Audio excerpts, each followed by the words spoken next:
Welcome to Worst Case Scenario. This one's called a Labrador Manifesto, but you can call it more fully a manifesto for the territorial independence of Labrador. Demands for the political separation of Labrador from Newfoundland have been appearing with increasing frequency, but few of them have come anywhere close to being met, or even being taken seriously.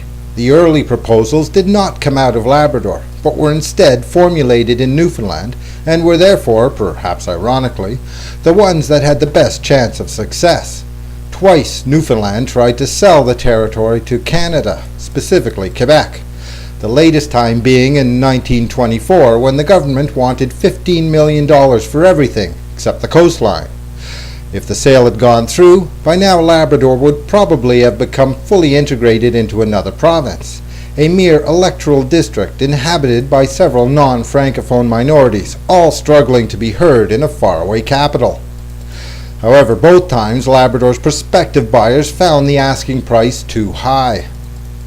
In neither case were the people living in Labrador asked for an opinion, or for the most part even informed of what was happening. Ironically again, the Labradorians of the time might have preferred the transfer of their territory to Canada over the status quo, despite the obvious drawbacks of joining Quebec. Their overwhelming support for Confederation in the 1948 referenda makes this clear. It is no coincidence that local protests against the neglect the Newfoundland government habitually displays towards vital services in Labrador and towards the rights of Labradorians often takes the not quite serious form of an invitation to the government of Quebec to come on in and take control. The tactic, which exploit the provincial government's greatest irrational fear of the big bad Quebecois boogeyman, proved effective a couple of times by generating publicity about serious problems and so spurring the government's attempts to solve them.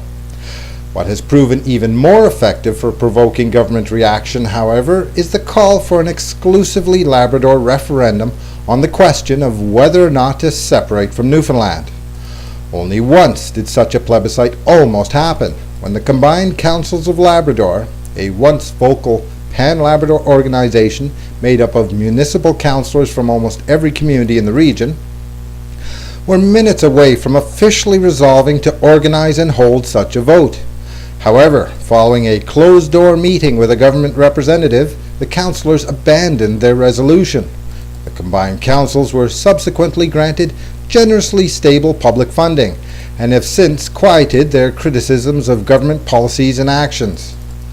Despite that setback, a referendum continues to be the most popular idea among Labradorians for advancing separation, the reasoning being that a majority vote in favor of the proposal would lend the cause moral support and give it considerable momentum. Unfortunately, the one thing a referendum is most unlikely to achieve, no matter which way it goes, is actual separation. At best, a yes vote will lead to a temporary rise in government funding of selected Labrador services and numerous promises of better treatment. At worst, a no vote could cripple the movement for years or decades, if not forever. If a vote is to be organized, perhaps it should be held for something other than a referendum.